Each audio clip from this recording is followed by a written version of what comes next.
Bismillahirrahmanirrahim. Assalamualaikum warahmatullahi wabarakatuh. Selamat pagi anak-anakku sekalian sebangsa setanah air. Semangat.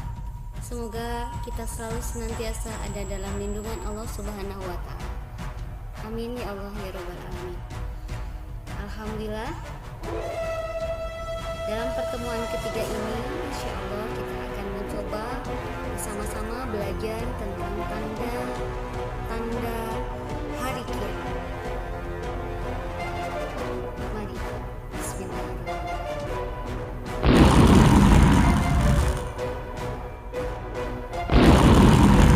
Kompetensi dasar.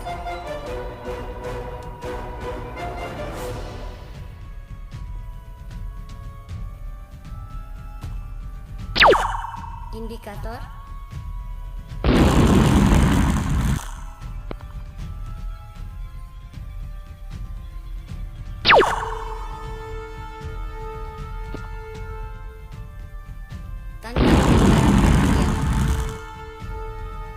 Anak-anakku, kiamat terbagi kepada dua bagian. Yang pertama kiamat sugro, tandanya. Yang kedua kiamat kubro, kiamat besar, akhir zaman, akhir kehidupan manusia. Tanda kiamat sugro, banyaknya haraz, pembunuhan merajalela. Yang kedua, kemaksiatan merajalela, perzinahan, pemabukan, perjudian, dan lain sebagainya. Auzubillah. Kemudian tanda yang ketiga, anak durhaka kepada orang tua. Subhanallah, astagfirullahaladzim. Yang ketiga, banyak laki-laki menyerupai perempuan dan perempuan menyerupai laki-laki. Auzubillah, semuanya auzubillah. Itu adalah tanda-tanda kiamat sugro. Kemudian kiamat kubro, tandanya Ya'juj Ma'juj, Dajjal, kemudian turunnya Nabi Isa, dan terakhir matahari terbit dari kiamat sungguh sangat sulit dibayangkan oleh kita secara detail. Hal ini tentu menjadi tanda bahwa kiamat merupakan peristiwa kehancuran yang sangat mengerikan. Kita tidak akan dapat membayangkan kengerian dan kedahsyatan itu kecuali dari sumber yang akurat, yaitu kitab suci Al-Quran dan hadis Rasulullah Sallallahu Alaihi Wasallam. Melalui Al-Quran dan hadis Rasulullah Sallallahu Alaihi Wasallam, kita akan mengetahui peristiwa-peristiwa apa sajakah yang terjadi sebagai tanda semakin dekatnya hari kiamat. Walaupun tidak ada satu orang pun yang tahu, termasuk seisi langit pun tidak ada yang tahu. Bahkan para malaikat yang suci pun tidak tahu. Waktu terjadinya menjadi rahasia Allah Subhanahu wa ta'ala. Namun Allah Subhanahu wa ta'ala Maha Pemurah dan Maha Adil. Sebelum kiamat tiba, Sang Pencipta alam raya ini terlebih dahulu memberi peringatan kepada manusia akan peristiwa-peristiwa berat yang akan terjadi menjelang datangnya kiamat, agar mereka tidak lalai dan asik dengan segala kesenangan dunia serta durhaka kepada perintah Allah Subhanahu yang sangat besar, dahsyat. Al-Quran Surah Al-Hajj ayat 1. Dalam sebuah hadisnya, Nabi kita Muhammad SAW pun mengingatkan kita selaku umat akhir zaman agar lebih waspada akan segala dosa serta selalu bersegera dalam melaksanakan ketaatan kepada Allah Jalla Jalaluh tanpa sedikit pun menunda untuk mengerjakannya. Sebab besarnya fitnah dan cobaan keimanan yang akan dirasakan oleh kita sebagai umat akhir zaman. Rasulullah SAW bersabda, bersegeralah kalian dalam berbuat kebajikan sebelum datang 6 peristiwa: Dajjal, asap, binatang melata dari bumi, terbitnya matahari dari tempat tenggelamnya, kiamat, dan kematian kalian.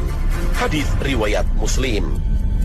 Oleh sebab itu, Allah Subhanahu wa ta'ala memberikan tanda-tanda berupa rangkaian peristiwa yang akan terjadi menjelang kiamat. Tanda-tanda itu pun juga diberikan oleh Allah Subhanahu wa ta'ala secara bertahap agar kita selalu ingat pada Allah dan memiliki kesempatan untuk bertaubat serta memperbaiki amal ibadah. Tanda-tanda itu kemudian para ulama mengelompokkannya dalam dua bagian, yaitu tanda-tanda kecil dan tanda-tanda besar. Tanda-tanda itu merupakan hasil ijtihad ulama berdasarkan dalil-dalil yang ada. Karena baik dalil dalam Al-Quran maupun hadis yang mengungkap tanda-tanda itu tidak mengemukakannya secara rinci dan urut. Menurut para ulama, tanda-tanda besar kiamat sebagiannya terkumpul dalam hadis ini. Sesungguhnya kiamat tidak akan tegak sampai kalian melihat sebelumnya 10 tanda-tanda, yaitu asap, dajjal, binatang melata, matahari terbit dari tempat terbenamnya, turunnya Isa bin Maryam, Ya'juj dan Ma'juj, 3 gerhana matahari, gerhana di arah timur, gerhana di arah barat, dan gerhana di Jazirah Arab, dan tanda yang terakhir itu adalah api yang keluar dari negeri Yaman, yang akan menggiring semua manusia ke satu tempat mereka dikumpulkan. Hadis riwayat Muslim. Sedangkan seorang ulama hadis bernama Ibnu Hajar Al-Asqalani memperhatikan dengan seksama seluruh hadis. Beliau mencoba memberikan penjelasan dahulu bahwa peristiwa keluarnya Dajjal merupakan tanda besar yang akan terjadi paling awal. Tanda ini memicu terjadinya perubahan secara global di bumi, seperti pemanasan global yang menyebabkan perubahan-perubahan pada naiknya permukaan air laut, meningkatnya intensitas fenomena cuaca ekstrim, dan punahnya berbagai jenis hewan. Perubahan itu akan terus berlangsung hingga Allah mewafatkan Nabi Isa alaihi salam. Sedangkan terbitnya matahari dari barat adalah merupakan tanda besar melalui isyarat alam yang paling utama. Begitu pula dengan keluarnya binatang melata, diperkirakan akan terjadi pada hari di mana matahari terbit dari arah barat. Maka dari itu, kemunculan Dajjal kelak adalah awal dari perubahan tatanan dunia secara menyeluruh, terutama dalam persoalan agama. Pada saat itu, iman setiap muslim akan diuji dengan ujian yang paling berat. Dajjal diberikan oleh Allah kekuatan yang sangat luar biasa. Bukan seperti bayangan kita akan kekuatan besar Hulk atau seperti kesaktian Avatar. Kekuatan Dajjal jauh melebihi angan-angan dan bayangan manusia. Kehebatan Dajjal disebutkan dalam beberapa riwayat hadis yang sahih bahwa Dajjal kelak akan membawa surga dan neraka, sebagaimana sabda Rasulullah sallallahu alaihi wasallam. Di antara fitnah-fitnah Ad-Dajjal adalah bahwa bersamanya ada surga dan neraka, padahal sesungguhnya nerakanya adalah surga dan surganya adalah neraka. Barang siapa mendapatkan cobaan dengan nerakanya, hendaklah ia berlindung kepada Allah dan hendaklah ia membaca ayat-ayat di awal surah Al-Kahfi. Hadis sahih riwayat Ibnu Majah.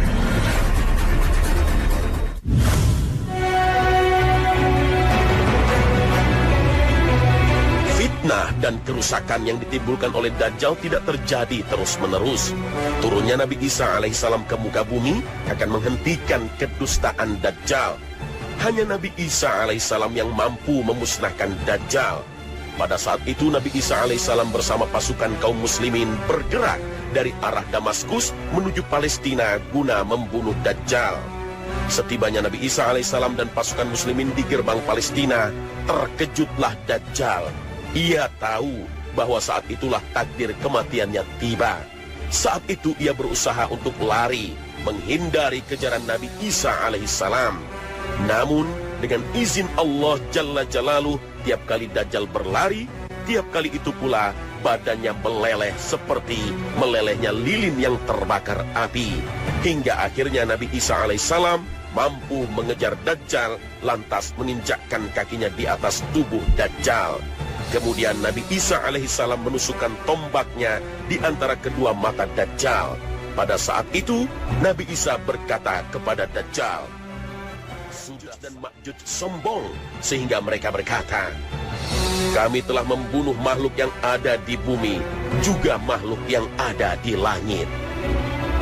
Kondisi mencekam ini sampai-sampai membuat Nabi Isa alaihissalam dan kaum muslimin pergi berlindung ke atas gunung.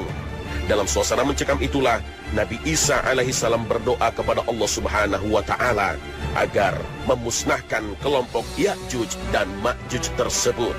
Peristiwa ini termaktub dengan jelas dalam sabda Rasulullah sallallahu alaihi wasallam. Allah mengirim Ya'juj dan Ma'juj, dari segala penjuru mereka datang dengan cepat. Al-Anbiya ayat 96. Lalu rombongan yang terdepan melintasi danau Tabari dan minum airnya. Kemudian yang belakang melintasi, mereka berkata, "Tadi di sini ada airnya." Nabi Allah Isa dan para sahabatnya dikepung hingga kepala kerbau milik salah seorang dari mereka lebih baik dari 100 dinar milik salah seorang dari kalian saat ini. Lalu Nabi Allah Isa dan para sahabatnya menginginkan Allah mengirimkan cacing di leher mereka. Lalu mereka mati seperti matinya satu jiwa. Lalu Isa dan para sahabatnya datang. Tidak ada satu sejengkal tempat pun, melainkan telah dipenuhi oleh bangkai dan bau busuk darah mereka. Lalu Isa dan para sahabatnya berdoa kepada Allah. Lalu Allah mengirim burung seperti leher unta. Burung itu membawa mereka dan melemparkan mereka seperti yang dikehendaki Allah. Lalu Allah mengirim hujan kepada mereka. Tidak ada rumah dari bulu atau rumah dari tanah yang menghalangi turunnya hujan. Hujan itu membasahi bumi hingga dan meninggalkan genangan di mana-mana. Allah memberkahi kesuburannya hingga sekelompok manusia cukup dengan unta perahan. Satu kabilah cukup dengan sapi perahan. Dan beberapa kerabat mencukupkan diri dengan kambing perahan. Saat mereka seperti itu, tiba-tiba Allah mengirim angin sepoi-sepoi, lalu mencabut nyawa setiap orang mukmin dan muslim di bawah ketiak mereka. Dan orang-orang yang tersisa adalah manusia-manusia buruk. Mereka melakukan hubungan badan secara terang-terangan seperti keledai kawin. Maka atas mereka itulah kiamat terjadi. Hadis riwayat Muslim. Beberapa saat sebelum diwafatkannya seluruh manusia yang masih memiliki iman diberi angin sepoi-sepoi oleh Allah Jalla Jalaluh. Terbitlah matahari dari tempat tenggelamnya dan keluarnya binatang melata. Merupakan awal dari perubahan struktur alam, sekaligus tanda akan semakin dekatnya hari kiamat. Saat matahari telah terbit dari penjuru barat, ketika itu Allah Subhanahu wa Ta'ala tidak akan menerima taubat seorang hamba. Tidak pula menerima keimanan seorang yang baru dinyatakan keislamannya, sebagaimana Rasulullah Sallallahu Alaihi Wasallam bersabda. Dan sampai akhirnya matahari terbit dari tempat tenggelamnya. Ketika telah terbit, manusia pun melihatnya. Mereka semua beriman. Maka saat itulah tidak berguna iman seseorang terhadap apa yang sebelumnya tidak ia imani, atau perbuatan baik seorang dalam imannya. Hadis riwayat Bukhari.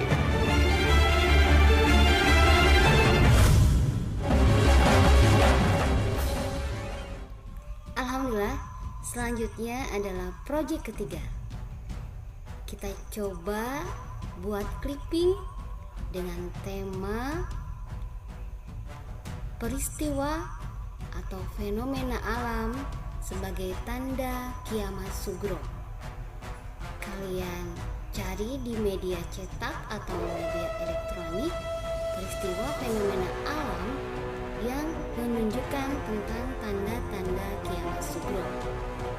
Setelah kalian mendapatkan, lalu jangan lupa nama siswa, kelas, identitas sekolah, dan hasilnya silahkan kirimkan ke guru masing-masing, baik berbentuk soft file atau hard copy.